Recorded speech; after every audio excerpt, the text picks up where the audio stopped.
Hello and welcome back to Medicos Galaxy. जो आज का टॉपिक है वो है सेंट्रली एक्टिंग सिम्पैथोलाइटिक। जो हमारी सीरीज़ चल रही थी एंटी हाइपरटेंसिव ड्रग की, उसी का अगला पार्ट है centrally acting sympatholytic. Examples are clonidine and methyl dopa. Now what is the mechanism of action of clonidine, how it acts? So clonidine will stimulate the alpha 2A receptors in the vasomotor center. Now ये alpha 2A receptors पे ही क्यों act करता है? सो alpha 2A receptors क्या करते हैं? They decrease the sympathetic outflow which leads to fall in BP and also causes bradycardia. इसीलिए clonidine को क्या करना है? बीपी को डिक्रीज कराना है कैसे भी करके, क्योंकि it is an anti hypertensive drug. तो क्लोनिडीन क्या करता है? अल्फ़ा 2A रिसेप्टर को स्टिमुलेट करता है which leads to decrease sympathetic outflow. Heart पे क्या देखने को मिलेगा? हार्ट पे हार्ट रेट डिक्रीज हो जाएगी, कार्डियक आउटपुट डिक्रीज हो जाएगा एंड फाइनली बीपी डिक्रीज हो जाएगा।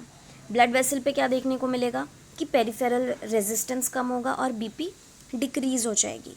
सो ओवरऑल जो हमें चाहिए था कि बीपी डिक्रीज हो जाए वो हो रही है। फॉल इन बीपी डिक्रीज हुआ, ऑल्सो ब्रैडीकार्डिया भी देखने को मिलता है। Second thing is pharmacokinetics of clonidine. तो वो इफेक्टिव जो होता है हाईली ओरली इफेक्टिव होता है। It is highly lipid soluble, easily cell membrane को क्रॉस कर जाता है। Rapidly also it crosses the blood brain barrier और इसका शॉर्ट ड्यूरेशन ऑफ एक्शन होता है। सो ये तो हमने पढ़ा क्लोनिडीन के बारे में कि वो ओरली ज़्यादा इफेक्टिव होता है, लेकिन transdermal patches are also available. ठीक है, क्लोनिडीन के ट्रांसडर्मल पैचेस भी अवेलेबल होते हैं जो कि can control BP for a week. Now you will be thinking कि ये ट्रांसडर्मल पैच क्या है। डिटेल में will be studying transdermal patch in routes of drug administration फिर से, पर यहाँ पे भी मैं आपको आइडिया दे देती हूँ कि ट्रांसडर्मल पैच क्या होता है। यू मस्ट नो कि जो ट्रांसडर्मल पैच है वो हाईली लिपिड सॉल्युबल ड्रग्स के लिए होता है। These highly lipid soluble drugs जो होते हैं उनको स्किन के ऊपर अप्लाई कर दिया जाता है for slow and prolonged action, और इसमें लिवर बाईपास हो जाता है। दैट इज़ हमें पता है अगर हम ओरल ड्रग ले रहे हैं तो लिवर बाईपास नहीं होता है, there is first pass metabolism is seen. लेकिन this transdermal patches which is a cutaneous mode of route of administration, इसमें जो लिवर है वो बाईपास हो रहा है। सो फर्स्ट पास मेटाबॉलिज्म की कोई टेंशन ही नहीं है। So you can see here in this diagram कि ट्रांसडर्मल पैच कैसा होता है। ठीक है, सबसे बाहर वाली layer is the backing layer.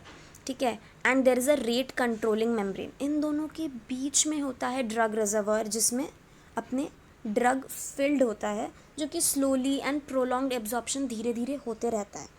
Always remember that drug is delivered at a constant rate पे डिलीवर होते रहता है and it does not depend कि वो कौन से साइट पे हो रहा है।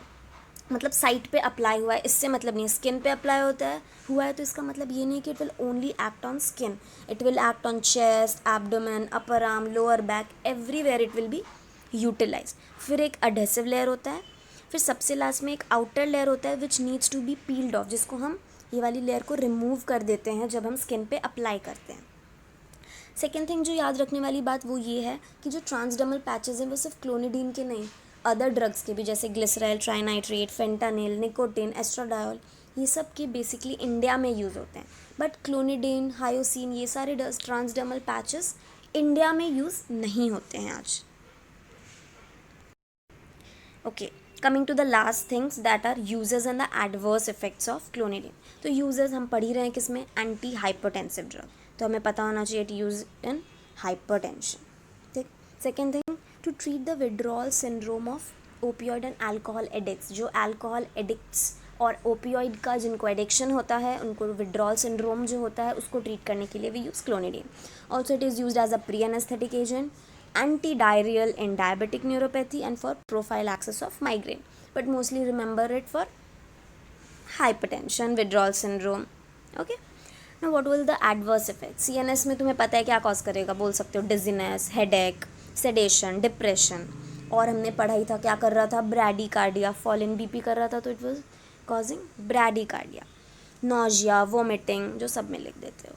ठीक है, डिजीनेस हो गया, dryness of mouth, nose and eyes. Also it leads to postural hypotension which is important to remember. Also parotid gland का swelling and pain. ठीक है, ऑल्सो रिमेंबर कि अगर क्लोनिडीन को प्रोलॉन्ग्ड यूज़ लिया जा रहा था, बहुत सालों से यू आर टेकिंग क्लोनिडीन और सडनली स्टॉप कर देते हैं, तो बहुत सारे ड्रग्स हैं ऐसे जिनका सडन स्टॉपेज से एक विड्रॉल सिंड्रोम कॉज होता है। दैट इज़ डिपेंडेंसी हो चुकी है तुम्हें उस ड्रग की and you are stopping it, so it will lead to certain syndrome which is a withdrawal syndrome, जिसमें अलग टाइप के इफ़ेक्ट्स देखने को मिलते हैं लाइक हेडेक, नर्वसनेस, और normally clonidine was causing bradycardia, पर अभी ये विड्रॉल सिंड्रोम के कारण क्या हो रहा है, टैकीकार्डिया, स्वेटिंग, ट्रेमर्स, पैल्पिटेशंस, सब कुछ कॉमन है ये सारे ही विड्रॉल सिंड्रोम में जो देखने को मिलता है. So this was all about clonidine, all about centrally acting sympatholytic जो आपको याद रखना है. So that's it for today. Thank you for watching.